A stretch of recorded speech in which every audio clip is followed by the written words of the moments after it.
Welcome back to the show, everybody. This is the Upper Tier Podcast, the football podcast we bring you each and every week.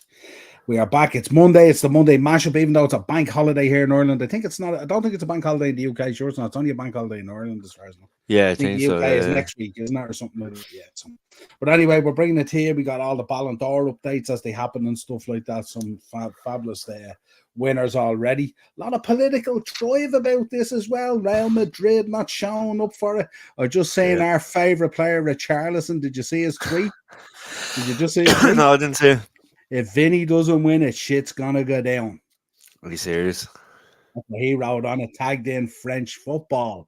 There you go. Is Richarlison not up for one award there tonight, no? I think he's around the corner, isn't it, for the Burger Bites Award or something like that. It wouldn't surprise me. Yeah, let's not be silly. But yeah, we got plenty to go through. We're going to be going through, of course, Premier League. We're going to be going through the League of Ireland. We'll touch on the Ballon d'Or. We're going to be talking about Ruben Amorim and Eric Ten Hag. Not much news today, was there? No, nothing, just your average Monday, you know what I mean? Murder at the Ballon d'Or, murder at United. Let's go, baby. We're all in on this. We're all in this. In the comments, of course, Warren's in. Big up Warren. Stephen Kenny, next United manager. Neil Lennon. How are you, Warren? Mark would have nearly took that over him. Sorry, folks. We were running 10 minutes late, but we're here now. Philip's in. Big up, Philip. How are you? How are you, Phil? The Hammer is back. The Hammer is back. Where have you been hiding, Stephen Dillon? You haven't dropped the hammer in here in God knows how long. He's been waiting for that result just to drop in. Stephen, if you're thinking of getting rid of Lopetegui, you should be moving very quickly now for Ruben Amorim again, because he's on his way to United. No 10 less. 10 million, baby. Ten Hag is gone. Yeah, Morris, it felt like a funeral for us rivals today, didn't we? I was very sad to see him go, I have to say. There you go. But that's you were. More trophies than Arteta. Well, there we go. He's not wrong. He's not wrong. There we go. Would you take him, Morris? And Daz is in. What's the crack, Niall? How are you, Daz? What's the story, buddy? All good. We're going to be talking about it all. Let us know your thoughts as we go along, folks. We got a nice little section on Ref Watch. We got the whole lot. But before we start the show, as always, Marky, take us away. Yes, lads. In the chat, get on Instagram, give me a follow.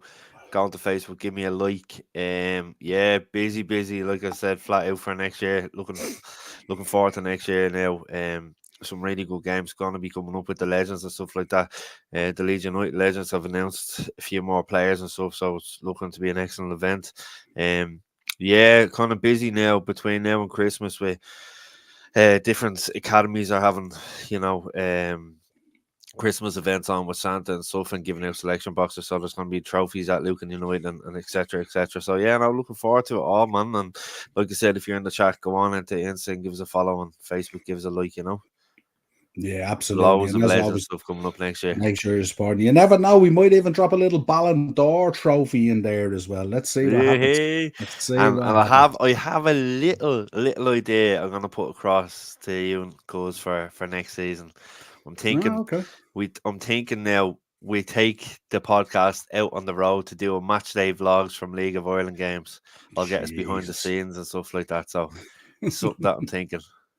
Lopetegui is outrageously bad. Big up Baz as well, Baz. How are you, Baz? What's the crack, man? Stephen, good to have you back as well, mate. We missed you, mate, both on the wrestling and on the football. I would take Ten Hag over Arteta. Mind you, I would take Stephen Naismith over Arteta. Nothing wrong with Naismith. No. Lopetegui can't even speak English. But can he speak Hammer? Get Del Boy on board for the League of Ireland once too. Yeah, I did. I sent him out a message there the other day. He didn't say it, obviously, or maybe I was chatting to Robbie Gaffney and stuff like that. So obviously in touch with Richie and stuff. So Richie Baker, who played with Wes Houlihan and the Shells Legends game there on Saturday. So it's something I'm thinking myself and yourself. And if Dazan wants to jump on board, we'll do a kind of match day vlog and go behind the scenes at the what match day League of Ireland looks like. It kind of feels, Daz, like it's the worst kept secret now at this stage, doesn't it? With Real Madrid not even rocking up for the thing. Oh, yeah. So I don't think there's any doubt where it's going by the looks of things, But congratulations, of course. We have to run it down. Just speaking of going on the road as well, I actually only ordered a set of mics, for the phones for distance. Oh, So they go yeah. straight in stuff that. So I've ordered a set of them, so they'll be on the way. Sounds They'll be here in a week or two. Yeah, no, But it's just just something I was thinking about for a while, so be something good to do. And yeah, obviously, a lot of the lads are in England, obviously in the chat and stuff like that. Be great for it to give them the full League of Ireland experience, you know. yeah, give them an insight and all and stuff. And it was rocking last week. I had your video up last week. Yeah. There was a Shells Legends match at the There was weekend. indeed, It Warren. was Yeah, Saturday Stephen afternoon at Gagan. 2 o'clock. Yeah, Yeah, Richie Baker was there, Wes Houlihan, Stephen Gagan, Tony Sheridan, and RL mate Mark Rutherford was there as well, and yeah. playing against the Drumcondra Select and stuff. It was meant to be a great day. There was obviously donations at the door. It was technically free in, but donations to one of the Shells fans who passed away last year. So they were doing for him. So it was excellent to see all the old lads show up and stuff like that. I think Jason Byrne was there and stuff like that. It looked like a great day, and I said they had a great night as well. I said it was some piss up after, like, you know. Yeah, and just update you as well, folks, on Hannah Leonard as well and her GoFundMe that we were looking at last week during the shows and all stuff like that. Last Thursday morning, it was at €15,000. I think it's now in around €120,000. So hats off to anyone related to the show who donated and stuff like that. Thank you so much from everyone. Absolutely phenomenal work from you guys. Anyone who donated, and it was unbelievable. There was donations going in of €1,000 and everything from people and all. It was absolutely phenomenal. So hopefully now that money makes it happen, makes her pull through and stuff like that and all, you know. That's absolutely really what we want, you know. Just to update you as well on the Ballon d'Or, folks. So far, we're coming up to the latter stages of now, the business end of it, as they say. Lamine Yamal won the under-21 one, no doubt about it, and I think he'll have a collection of them in the future. Barcelona won the women's team of the year. No surprise there. Absolutely phenomenal what the girls at Barcelona have done. Real Madrid won the club of the year. Harry Kane picked up the Gerd Muller trophy for breaking the record. Absolutely phenomenal. Jenny Hermoso won the Socrates award as well for her work she's doing in football. And of course, Emmy Martinez, back-to-back Jensen's, winning the goalkeeper award. Absolutely phenomenal. What a keeper he is as well. He's unreal. I'm sure Arsenal fans kick themselves every time they see something like this. What a keeper he was. Morrison, Emmy Martinez, fair play again. Yeah, he's tops, isn't he? There was a Shells, we got that one. Dylan, beating United doesn't even feel special anymore because they are red raw useless. Yeah, it'd be nice to beat them to a manager that they want. That wouldn't be a bad thing. I have been promoting the GoFundMe on my last two shows. Please help in any way you can. Warren, you are an absolute legend, Warren. Love you to bits, mate. Love you to bits. Right, let's get into this. We'll run down through it pretty quick anyway. So we'll start off. Leicester 1, Nottingham Forest 3. Jamie Vardy thought he got a well-deserved equaliser, but then it all came unstuck. Yeah, Forest, as you can see there, Forest were up to 5th at one stage. Obviously, after the results yesterday, into 7th position. What a win, you know, particularly you know, going to Leicester over the last few games, they've been pretty tough to play against. Obviously, you look back just before the last international break, they were beaten by Villa, a very, very well-tuned Aston Villa team, and after that, they've gotten picked up a few results. So I was expecting maybe Leicester to pick up a point and get a draw from it, but Forest were just, it was the Chris Wood show, wasn't it? You know, obviously Yates scored first, but Chris Wood, mistake from Leicester at the back for his second, which obviously you'd be very disappointed at. But yes, it's unbelievable win and on the road, and they keep going, they keep bouncing along. Yeah. And Chris Woods tonight, Mark's Ballon d'Or nomination. That's mine. I never thought of putting on the slide, but very, very cool. Next up, we had we didn't have any 12:30s. Funny enough, this time. So it was weird, wasn't it? Yeah. So next up, we had Man City versus Southampton. A slender win. Haaland getting the goal. Yeah, it was a bit mad because obviously they scored early doors, and I think myself, yourself, and all the lads in the chat would have been expecting them to go on win 3-4, 5-0, maybe, you know, the way they have been. But, you know, they created some chances. Southampton kept them at bay a little bit. Like, to be honest with you, it was probably the shock of the weekend that City only won 1-0, you know. But, yeah, listen, it's a 3 points clean sheet at home, and, you know, they keep tipping away. I was looking at Haaland a bit, and I was thinking, he has scored quite a number of goals this season already, but some of the chances he isn't taking as well, you kind of have to look at, Yeah, absolutely. Next up, Everton 1, Fulham 1. Yeah, again, Everton have been picking up somewhat of a momentum over the last few games. Obviously, Fulham have been playing really, really good so far. Obviously, unlucky against Aston Villa last week. But yeah, listen, obviously, it was written in the script, wasn't it, that Iwobi was going to score against his old team and stuff like that. It was good finish in the corner. I thought possibly keeper should have done a bit better, to be honest with you, covering his near post and stuff like that. But yeah, Everton, they've shown that they haven't given up and got a late goal. Obviously, Beto come on, and it was a header in from 6 yards out, and the place of Goodison Park erupted. So yeah, I think it was a vital point for Everton in the end. When Fulham will probably licking their wounds a little bit, thinking they could have come away with 3 points, but they have been playing some good stuff, in fairness to them. Yeah, absolutely. Philip, we're going to be talking about Eric Ten Hag shortly. Stay tuned. We've got a bit of information on it. Yeah, we should. We normally review them actually on the Thursday show, where we go back through the bets and stuff like that. We only go back if we were close, though. There's no point otherwise. Brighton 2, Wolves 2. What we got here? 5 minutes at the end of this game. Brighton must have thought they were coasting. Danny Welbeck on 45, Rudder with the assist. Evan Ferguson with Lamptey with the assist, of all people. Couldn't believe it. See him on the and score then sheet. A guy who I'd love to see at Liverpool, 8 Nuri, and hopefully it happens, goes 2-1, and then Kuna with the equaliser on 94 minutes. And if you look at that, the 4-on-1 that Brighton had just before that, if they had scored that, would have went on and won the game 3-1. But yeah, it was a terrible pass, and then obviously Wolves go break, literally within seconds, get the equaliser so late on, and a great point for them on the road. Brighton be obviously very, very disappointed, because even at 2-1, they were still creating chances and attacking, and obviously Welbeck again on the score sheet. And obviously they had a little bit of a scare. He hobbled off last week, but he obviously got himself fit enough to play, and he's been unbelievable for them this season, and it was great to see from an Irish point of view. Obviously, Evan getting on the score sheet, he took his goal very, very well. It was a great finish into the bottom left-hand corner. So, but Brighton be very disappointed.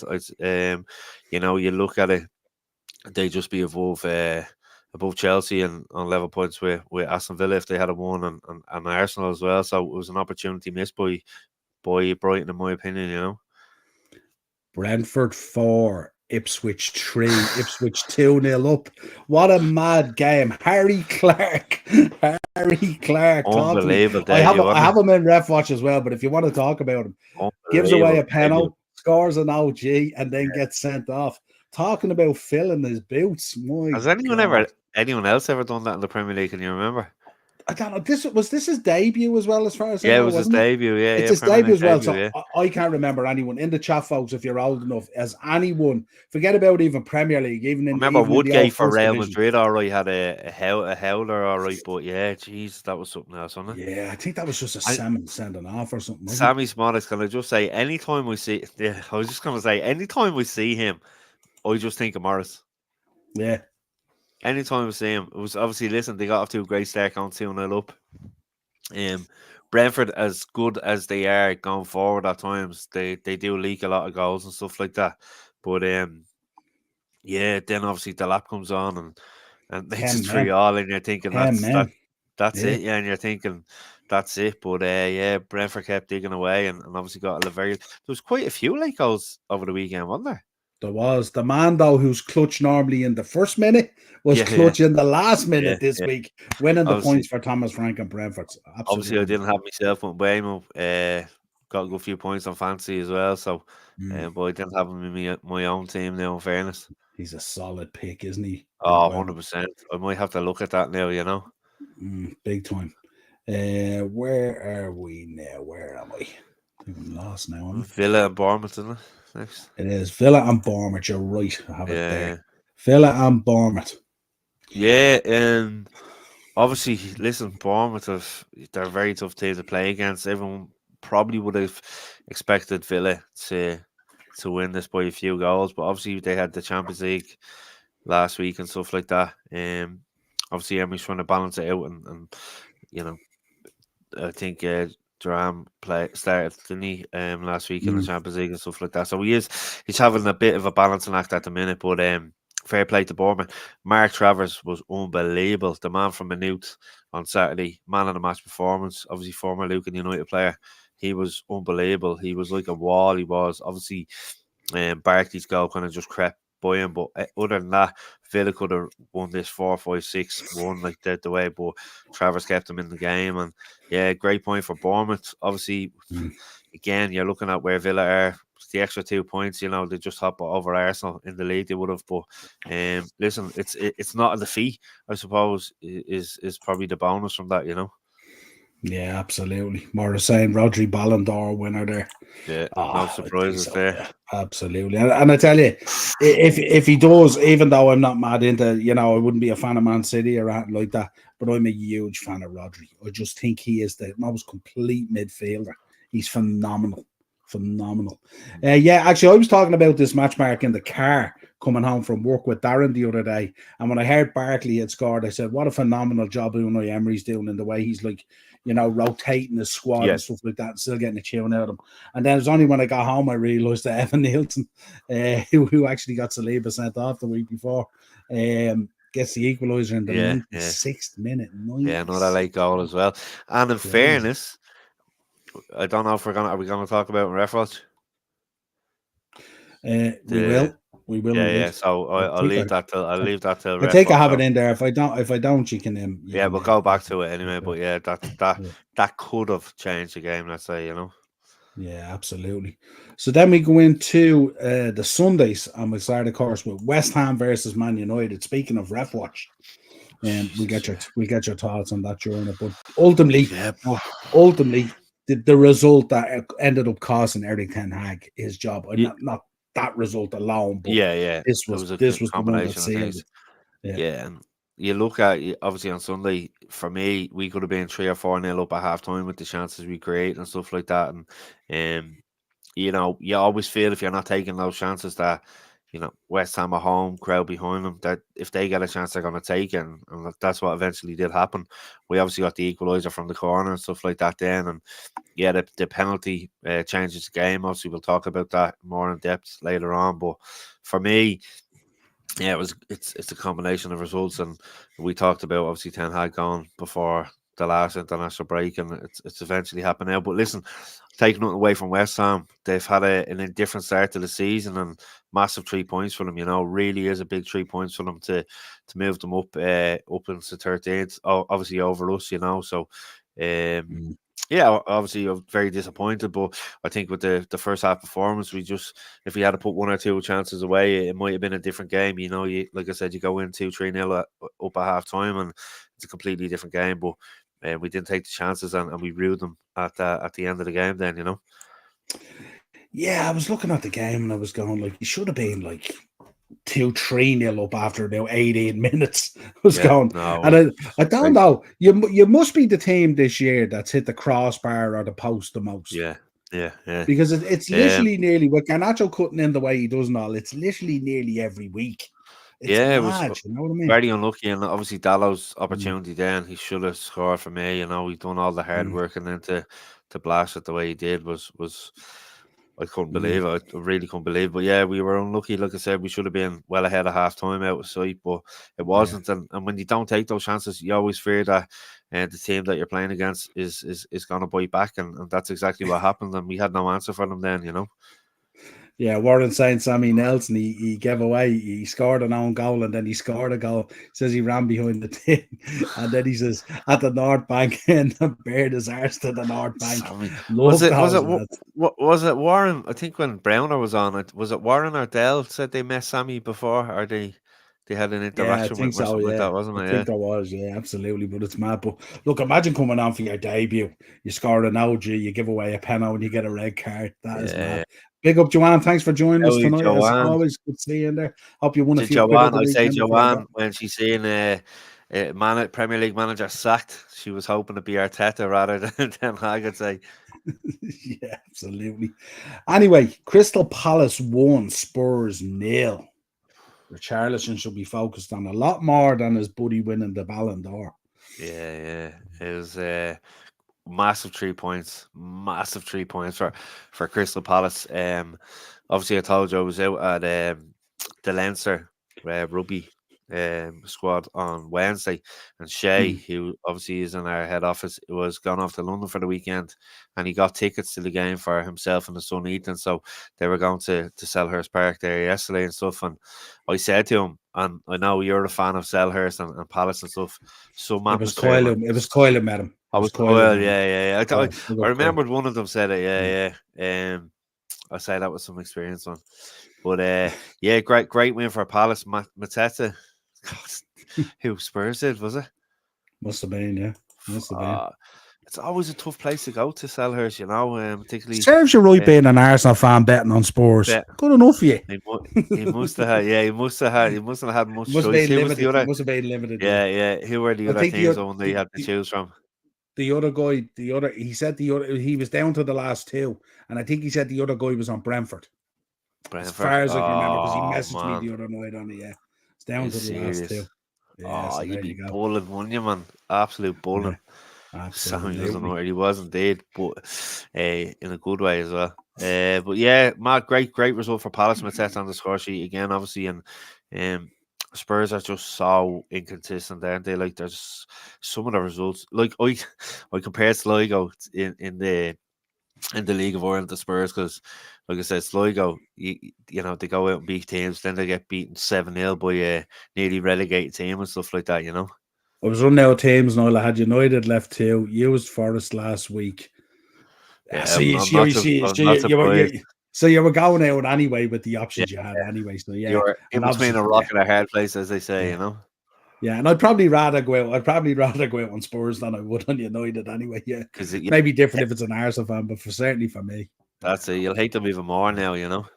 Watching I'm watching this Blackpool and Wigan game. Blackpool are on the attack in the 76th minute, still 2-1 to Wigan. Ball coming in across. Jordan Rose. They're on the countdown here on the Ballon d'Or. Erling Haaland has come 5th. Phenomenal. 5th. Yeah, there you go. Chelsea 2, Newcastle 1. Maresca bounced back. Big win. Nicholas Jackson, Pedro Neto, and then Cole Palmer with a beautiful goal from Cole Palmer. Yeah. Who tweeted today, and bear in mind Rodri would be his old teammate, that Vinny Jr. is the best player in the world and should be winning the Ballon d'Or. He said that, did he? Yeah, apparently put a tweet out similar to that, yeah. The Dems are fighting words, aren't they? I'll tell you. The world against Rodri, huh?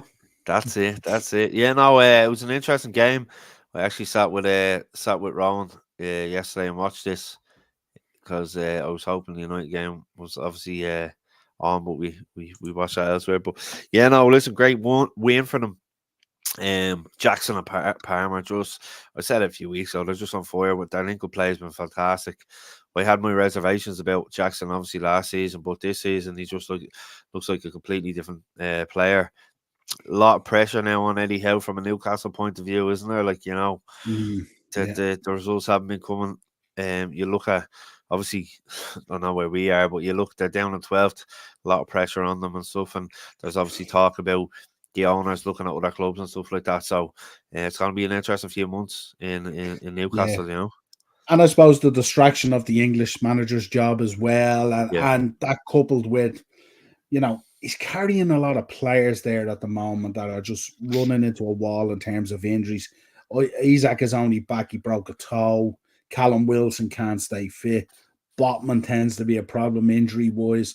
A lot of it. And then he's dealing with it again. They're handcuffed in terms of what they can spend. So you're still dealing with the likes of Miggy Almiron and players like that and all, and Jacob Murphy and, you know, players like that just are not going to get you either in title contention or realistically in top 4, you know, and you're relying on the likes of Willock to come off the bench, you know, Harvey Barnes, you know, there's just a lot going on there at the moment, and it's, you know, it's not necessarily how, but you know yourself, this is how it's reflected. We've the same thing going on at Wolves at the moment, Gary O'Neill, who we know is a very, very good coach. Exactly, yeah. But we shall see. We shall see. And then we rounded out Arsenal 2, Liverpool 2.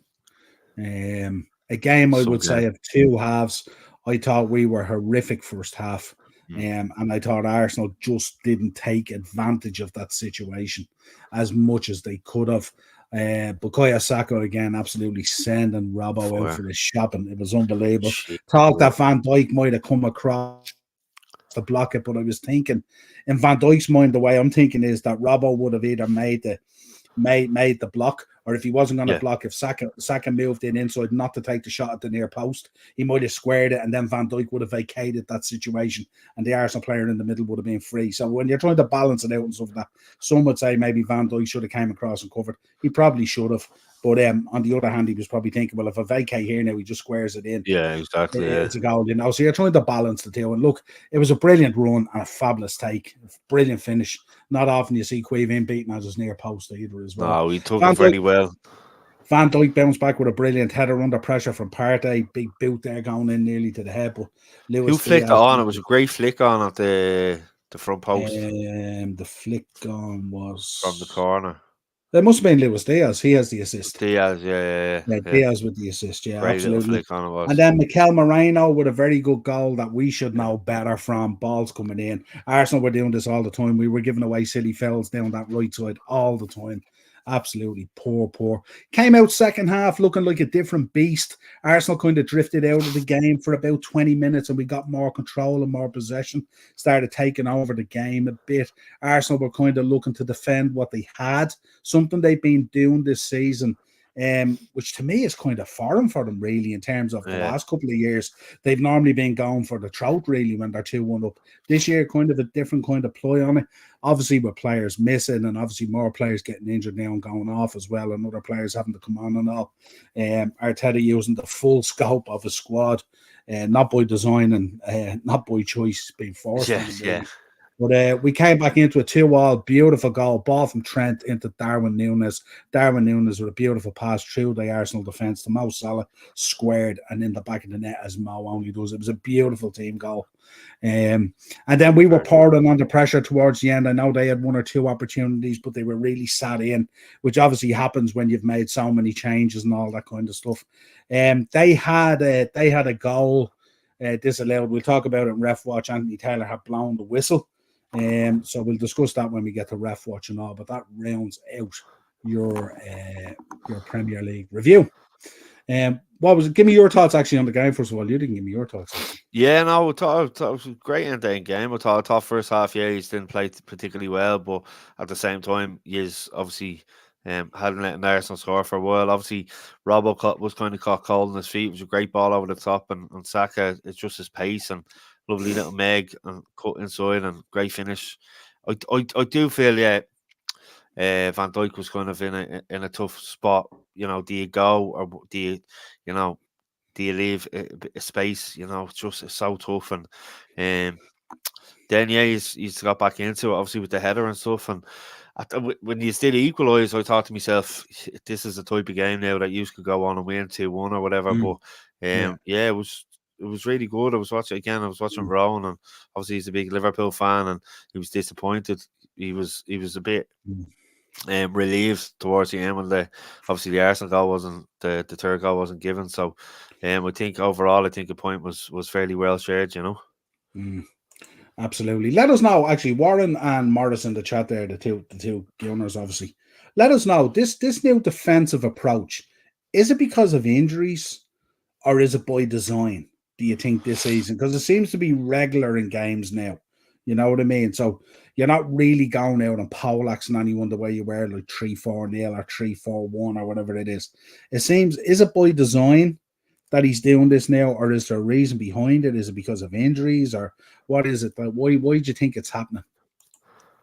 Arteta has been found out in any case. Yeah, I'll tell you what. Well, listen, I'll tell you, depending on how things go over the next few weeks, he could be detached from where we are, from where they are in the league and stuff like that at the moment. So, just to let you know on that. Right, let's take in some League of Ireland. Yeah. There we go. Go. You were obviously watching last night and stuff, yeah. The I was. Game, yeah. I was. obviously I was hoping for something better. Like, we Shells obviously got a great win on Friday. Started off really, really, really strong and got the early goal. Obviously, Boyd Drogheda caused us a few problems, but we never. I didn't think even when they scored, I never thought we were going to be in trouble. And it was a great win.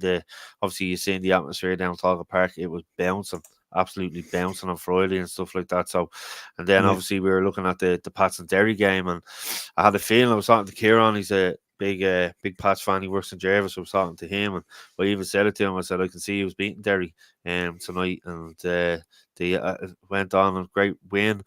And I've said it about Derry over the last few weeks, and this could be the case against us. So, Rory Higgins yeah. is playing very, very deep. His Derry team are playing very deep. They're inviting teams on to play against them. And unfortunately, over the last probably 6-7 games, it's cost them, and go into the last game of the season now. And we know what we have to do, and that's to get the win, because Derry will probably want to spoil the party somewhat, but Rovers obviously at home to Waterford, you'd fancy them to get a home win there, and it's in our hands now. We know we have to win and get 3 points, and don't worry about what happens in Tallaght Stadium. Yeah, I think. I mean, what you're thinking on this? I mean, obviously going up to Derry, it's obviously a tough trip. It's probably actually in under the circumstances of where everything is, it's probably the last place you want to be going. Want to go, exactly, yeah. And obviously, go ahead. No, I was just going to say it's been a tough day this season. Obviously, we went up there and got knocked out with the cup and stuff like that as well. And it's just it was kind of written in the stars when you seen the league and what way the results were going, that it would come down to the last season. I genuinely thought the Derry Shells game would be the decider between the two of us, rather than. Yeah. But then, like I said, over the last few weeks, they've just been on a Derry downward spiral. Derry with a massive drop off. Derry with a massive big time, and it's just like I said, Rory's under a bit of pressure now from the fans and stuff like that. They weren't happy, going into this a good few weeks ago, but massive game. Like, we know the fans will want to stop Shells winning the league, the Derry fans and the players, so it's a massive game. Duffer will know what needs to be done. Go in and get 3 points. That a draw. If we draw and obviously Rovers win, they win the league on goal difference as well. So it's If I'm looking at this, your final four in the Ballon d'Or are Rodri, Vinicius Jr., Donny Carvajal, and Jude Bellingham. So that's it. So that's a certain unbelievable company to keep, and they're about to announce it there now. I'll give you the announcement here live. I have it here on YouTube. Love it. Yeah. So now it should be an interesting night this Friday night now. Yeah, absolutely. Don't forget, folks. I think Rodri's after winning the Ballon d'Or. There we go. It's official. Surprise. Yeah, absolutely. Look, I'm delighted from these out for the season with the ACL and all. He's after walking in tonight on crutches and all, and absolutely phenomenal. Drogba down there giving it loads to him as well. Absolutely phenomenal. Delighted. And listen, delighted to see a midfielder win it. Delighted to see a midfielder. Yeah, no, he's been some player, hasn't he? Like. Yeah, but don't forget, folks. This Friday we're going to do a watch along for the final games of the League of Ireland to see who does it. Mark, are you going up to the game, or do you know yet? I'll know probably more on Wednesday if I can get a swap and stuff like that. So I've been offered a place on the bus and I take up there. So I'm hoping to see. Fingers crossed. We'll see what happens anyway. Yeah, absolutely. Well, just to let you know, we will do a show and we will be covering at least both those games. We'll cover all the games, but they're the two games we'll have our sights on and stuff like that. I'm expecting Shamrock Rovers to get it done against Waterford.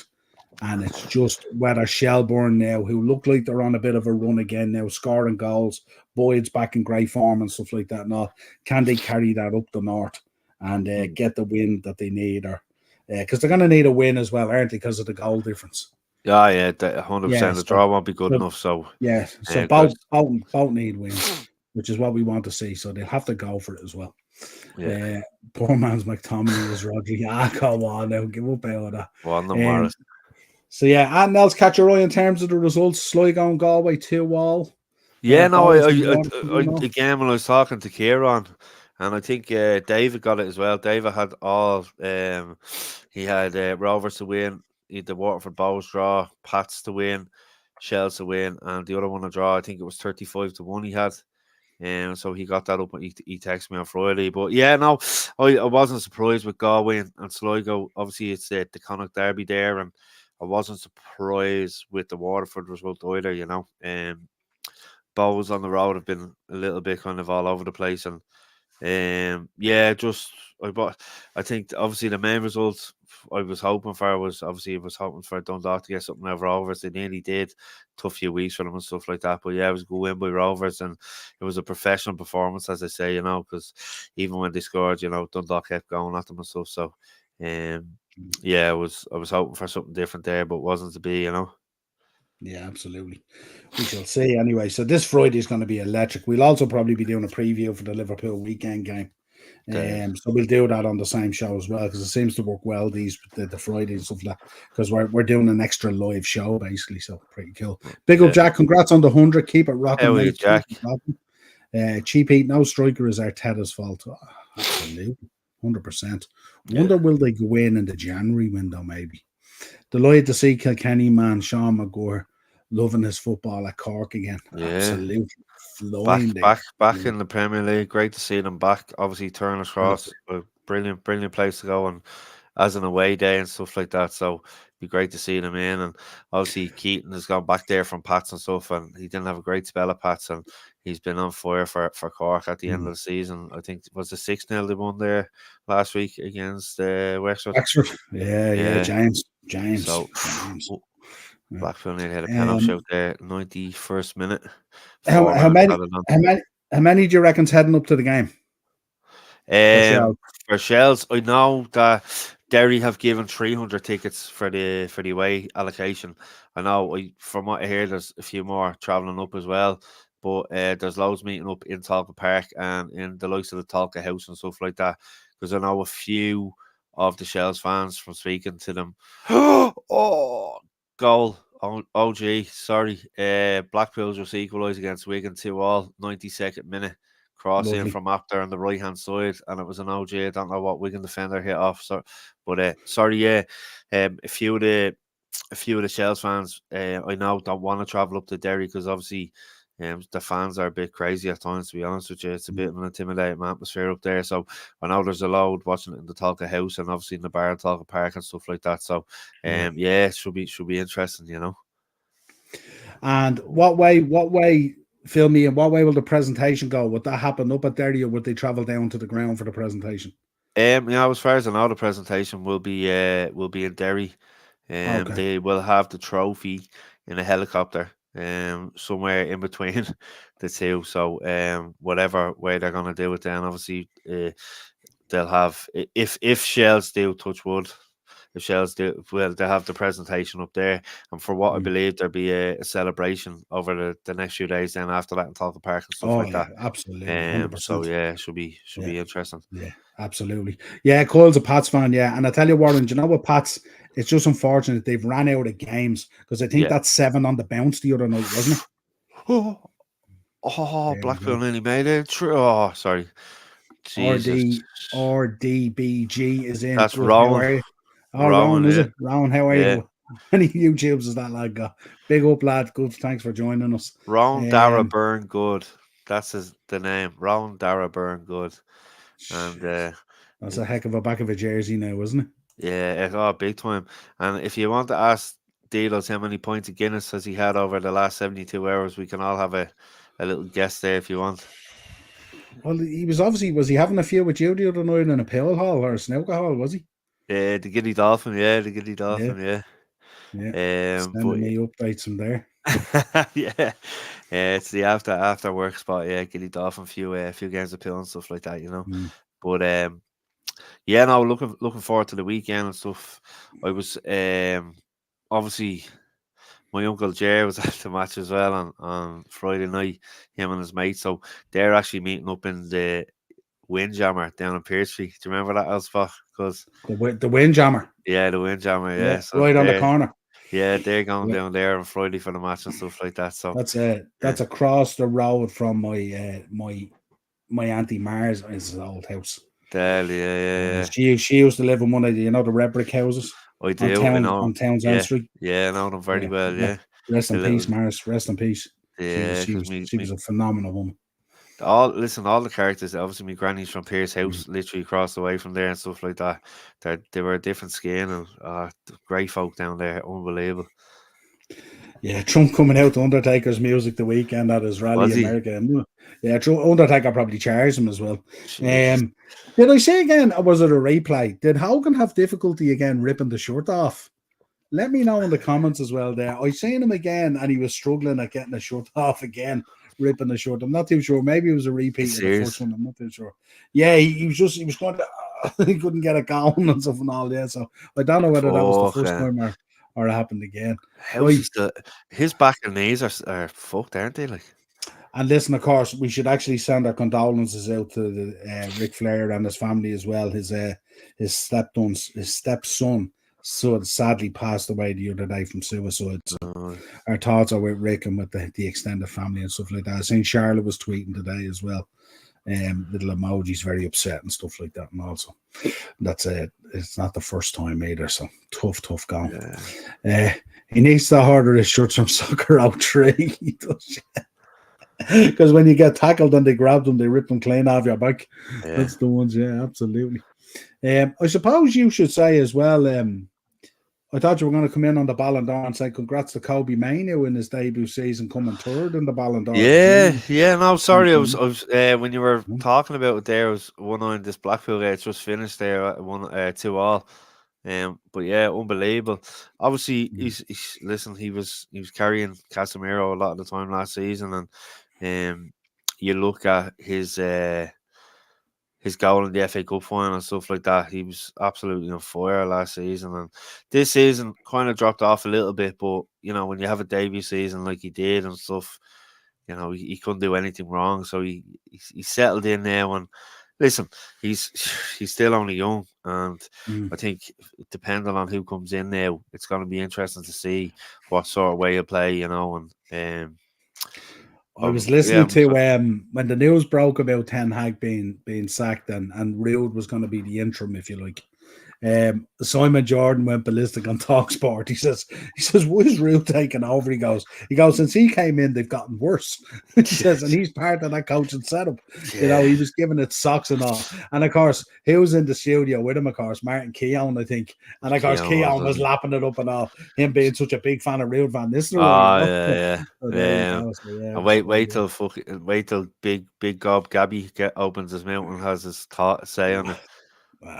That's when I cheat. That's when I cheat. He's an idiot. Yeah, absolute idiot. If he only was that mouthy when he was playing. Oh, big time. Right, let's get through Ref Watch and then we'll talk about Eric Ten Hag, of course. Ref Watch. Where do we start? The Little Ings. Let's start with the Little Ings. Obviously, the most pivotal game, really, with Eric Ten Hag being sacked. What did you make of the coming together? How did you feel about it? Penno was looked at, all this kind of thing. Yeah, no, I genuinely didn't think it was a penalty. When the referee waved it off, I thought, right, fair enough. Yeah, no, it wasn't a penalty.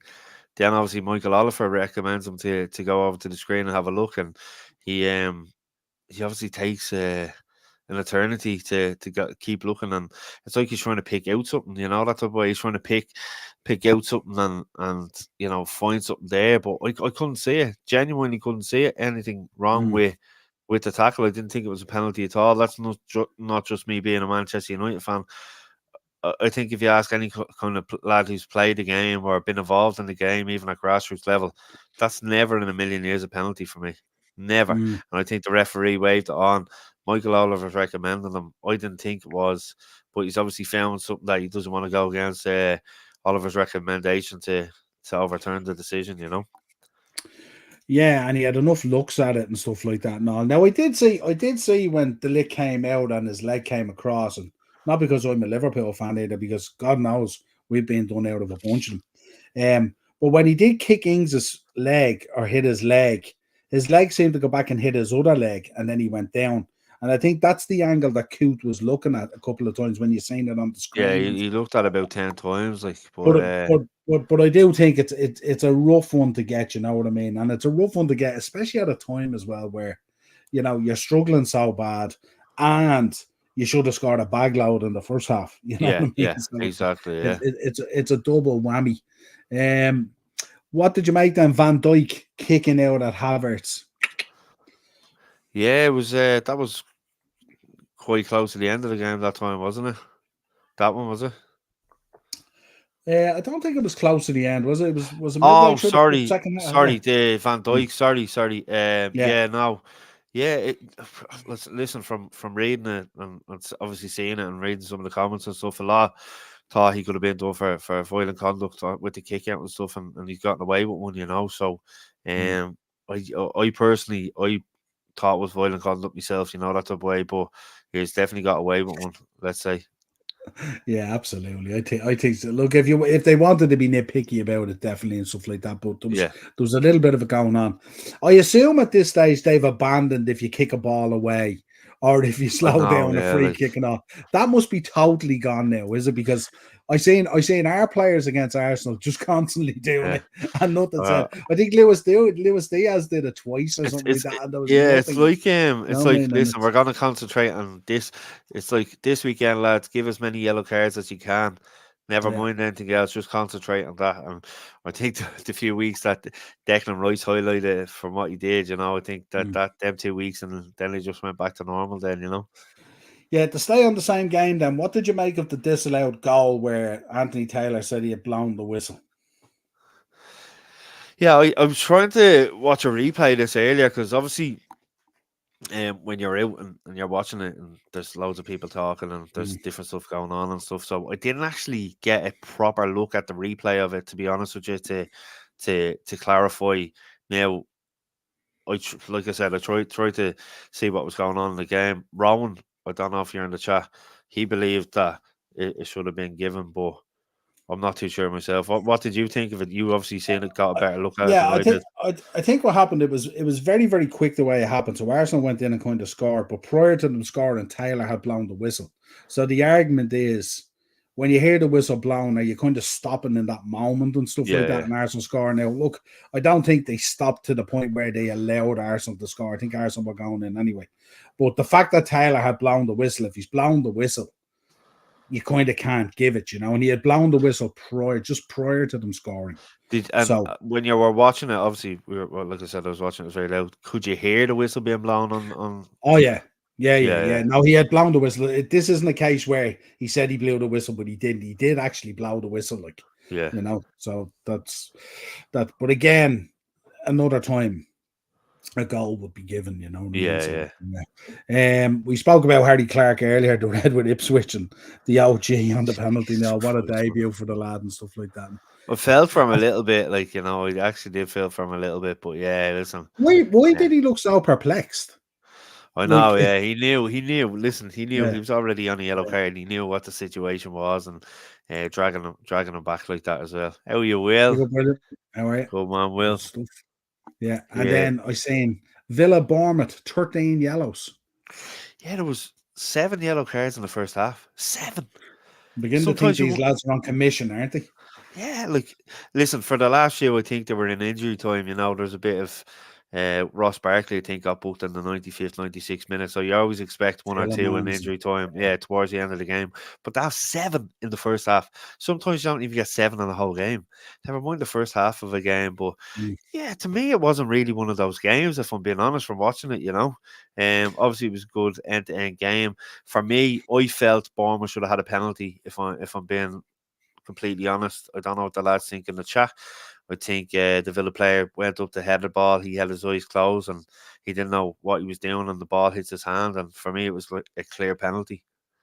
Yeah.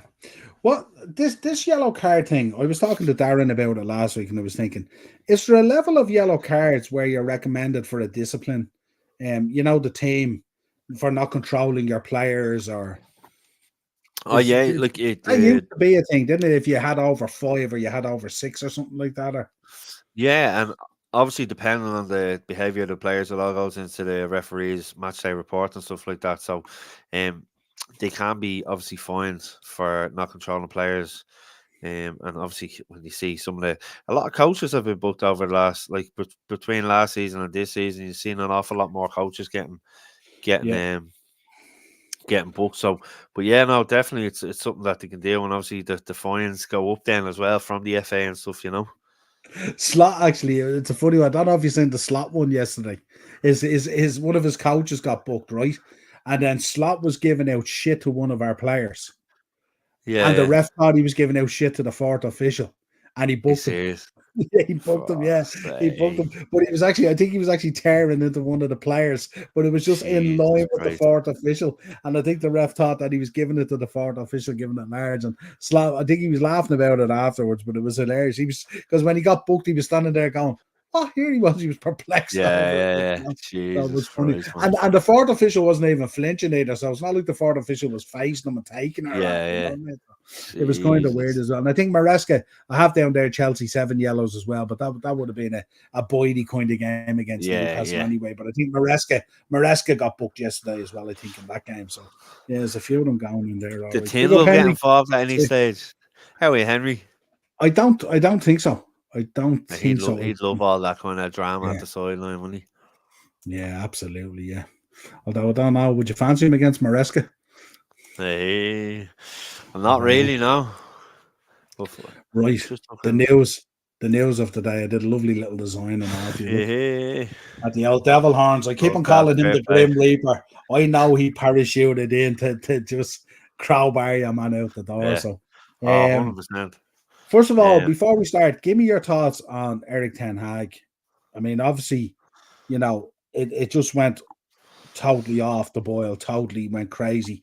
But obviously 2 trophies in 2 years, not to be sniffed at. Give me your thoughts on him first, then give me your thoughts maybe on Rude coming in as an interim, and then obviously huge links tonight. It's nearly confirmed that it's going to be Ruben Amorim, a guy who I wanted actually before we got Arne Slot. So I would have a lot of plays. He plays a fantastic brand of football, Ruben Amorim. I actually spoke about Ruben Amorim in I was in the car park in Stevens Green one day. I was talking to Darren because we chat about football during the week and all, and I think I nearly had to convince him about Ruben Amorim. I had Ruben Amorim as my number 1 after Klopp goes. And Darren was going, Ruben Amorim, where did that come from? I was going, go check him out. He's quality. So now Darren's been posting in the WhatsApp group. Ruben Amorim nearly signed and all this. Going, oh really? Yeah. So there you go. Good scout mission there from you. But obviously, listen. When Ten Hag came in, you look at the brand of football he's playing at Ajax, and you got excited and stuff like that. And obviously they done so well, obviously in the league and in the Champions League. And then obviously brought a few of the players in, so you're thinking, right, this is looking good. But yeah, just results haven't been good. He's had no plan A. There's certainly been no plan B when it came to games, and I think everyone in the chat and yourself would agree. Even if you haven't played football, but if you've watched football for a long time, and if you have played football, you're looking at some of the substitutions he made over the space of 2.5 years, and so they were very baffling at times. Like, do you know what I mean? It's like, what is he doing here?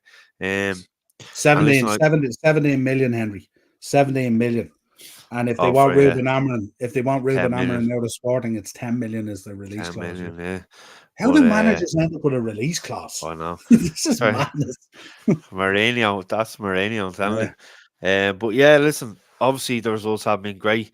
I think the FA Cup win in May was a bit of a saving grace for him as well. I felt, talking on this to you as well, I felt they would have pulled the trigger before the last international break, just before the last international. Yeah. And obviously I had been, I was told you before, I was chatting to Yap Sam there in August and stuff like that, and he was saying he wasn't a fan of Ten Hag, and he hadn't been. So I don't know if that was personal or whatever, but he said he was a fan of Van Nistelrooy coming in, obviously having managed at PSV and stuff like that. So it's I fell for him a little bit at times because you know, you look at some of the players, it was like they down tools and stuff like that.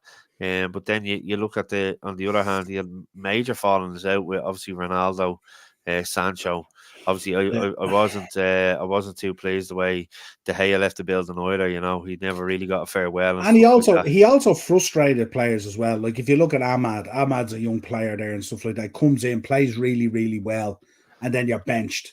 Yeah, And there doesn't seem to be any. And you know, every time you hear about the reasoning behind it, it's a different reason behind it. yeah, I think the last one with Anthony, it was, and then he got injured, and then obviously Ahmad came on anyway, and then they were saying like, oh, it was because Anthony was better in training this week or some fucking bull. yeah. Like it was just it was It descending was a into bit mad. absolute nonsense stuff like that. It You know, was, and his press conference and the interviews, you're looking like my dad. My dad's famous saying is he on drugs? Like some of the stuff he was coming out with was just unbelievable. You're scratching your head going, what's this lad on?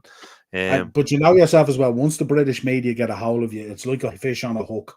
You're not getting off And it, and they listen, I just think hound you. yeah, and like he put a lot of pressure on himself, bringing in the likes of Anthony and Onana and stuff like that, players he's managed before. And obviously, when you do that, you're putting a lot of pressure on yourself. Obviously, you know them well, but whether they, you know, what they've done for Ajax and translate to the Premier League is a different story. It Mm. hasn't happened in Anthony's case. Onana's getting into a bit of a run at the minute. Obviously, he managed Martinez before. He's just quality anyway. You like, but there is that kind of pressure of having lads there that you know and need them to perform. But yeah, I wasn't surprised when I heard the news today. Like I said, I thought it would have been a lot Yeah, sooner than it was. But yeah, listen, onwards and upwards now. Van Nistelrooy will obviously be in charge for Leicester in the League Cup during the week, and then obviously I Mm. don't know how talks are going to go, but you'd expect maybe something different by the Chelsea game next Sunday. But I think Van Nistelrooy will be there for the Chelsea game. To be honest with you, even if he yeah. comes in, he'll need a week or two to. Is it internationals after the Chelsea game, or is it the following week? No, it's a bit longer than that. It's mid-November. It's Is it mid-November mid-November. this Yeah, time? it's, I Yeah, think it's so a around the few 12th or weeks. 13th. Yeah, I know. I know. We had from the last international break, we've 10 games, so we Okay, five yeah. 5 weeks of 2 games a week, basically. Yeah, so So so yeah, we'll get obviously if he comes in and overseas and sits in the stand on Sunday to watch a Chelsea mm, game, and he'll know a lot more of. yeah, And listen, it's a big step for him as well. You know, he's coming from Lisbon and stuff like that. So, we seen, like you said, he plays a good attacking, progressive style of football, three at the back, and it'd be interesting to see what he does. But yeah, like I said, I felt a little bit. Don't get me wrong, I did feel a bit sorry for Ten Hag. The kind of some of the comments I was reading about him, and you know, from our own fan base towards him, and you know, let's not be foolish. He'd hear some of this stuff in the stands and stuff like that. So I did feel for him a bit, but I think he was just out of his depth, really. yeah. I think. I suppose what happened as well is because he hit the ground running and had such a good first season. You know, he had kind of set the bar there, and then he had gone out and spent an awful lot of money, brought Yeah, in more players, and it didn't seem to kick on for one reason or another. yeah, I kind of felt for him in a way where, you know, and I don't mean fail for him, but you know what I mean? Like, it's kind of like, I don't think we ever really got to see him with a stabilized squad where he yeah, could play a consistent 11 week mm, in, week out, say for 8 or 10 weeks.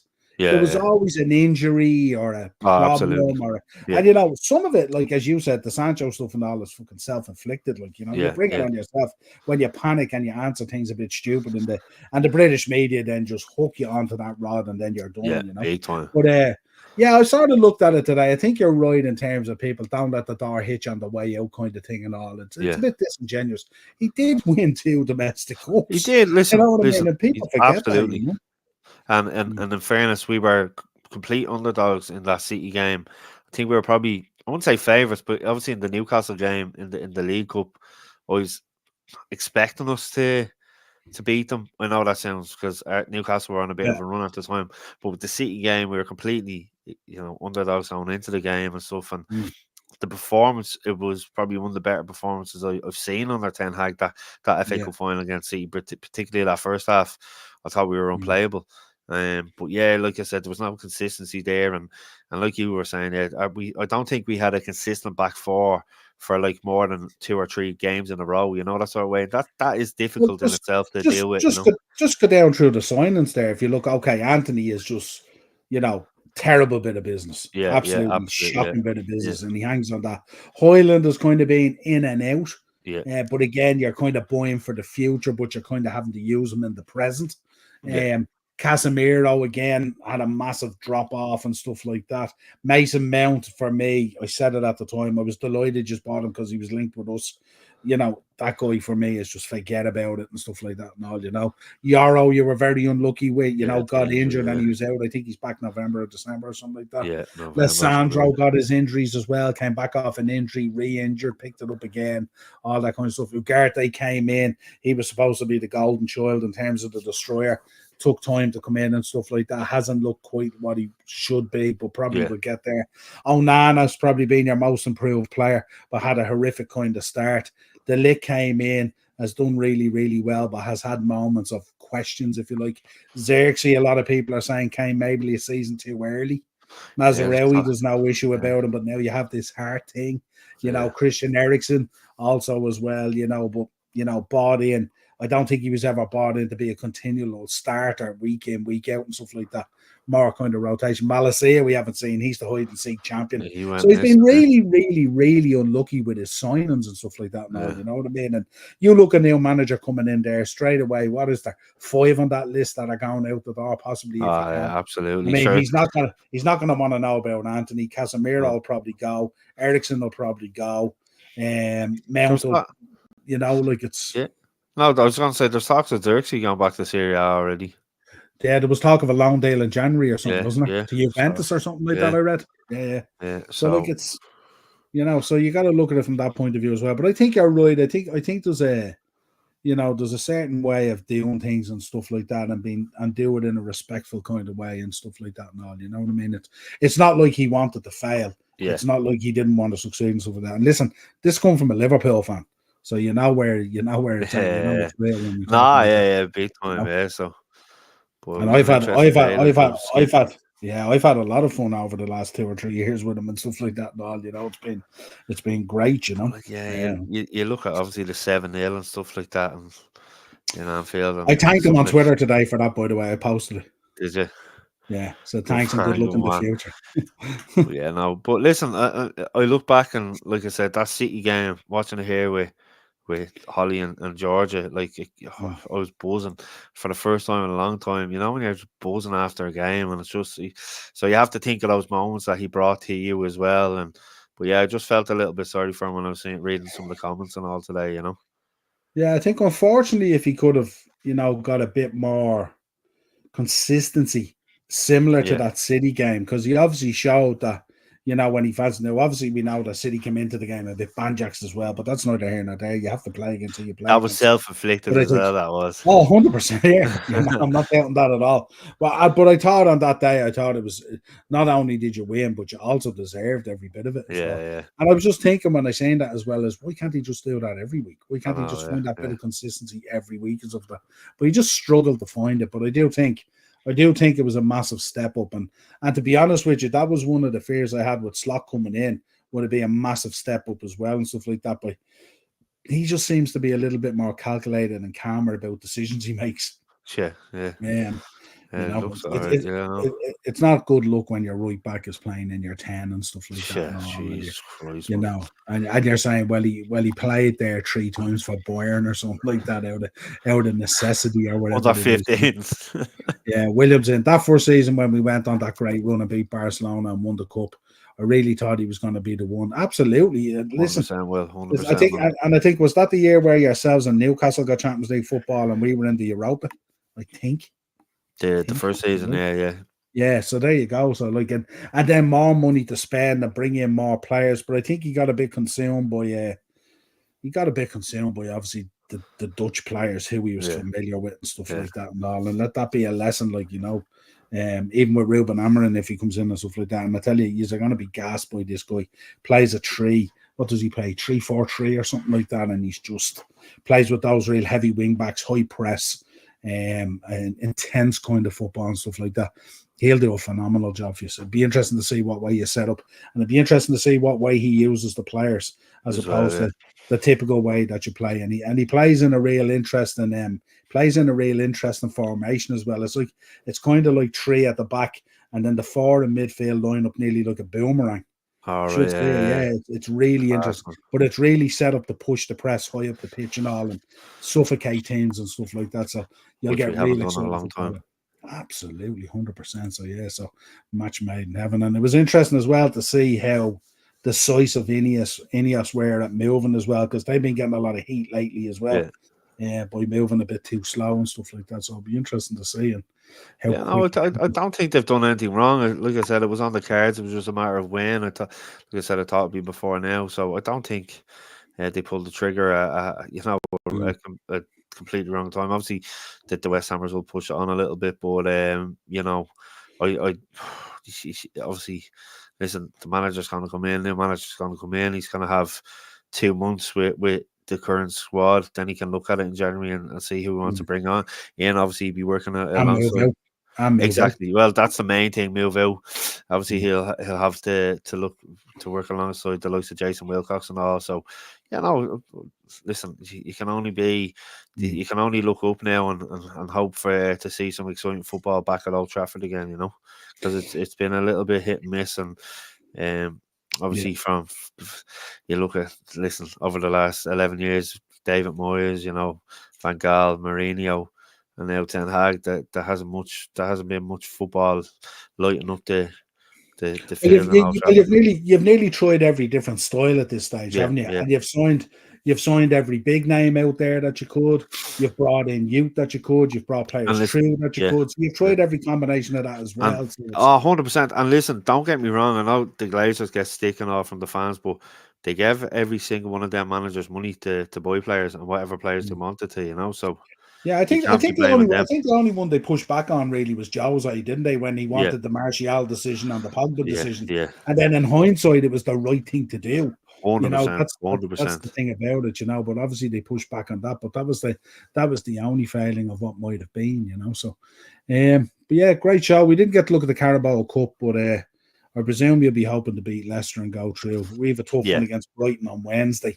So that should be interesting as well. So don't forget, folks, Pro Wrestling Weekly is tomorrow night as well. So we're going to be going through Halloween Havoc. We're going to be have the 2 Seans on, hopefully, as well, to take a look back at OTT 10th anniversary. We'll do our usual recap of Raw and SmackDown as well. And we'll have a look back at Bound for Glory as well, where one JBL showed up and caused havoc. Yeah. JBL. I was reading a post there the other day. Apparently he's done some stem cell therapy. And he's back training in the gym, feels better than ever. Feels $1 million, he said. What age is he, cuz? Oh, he must be.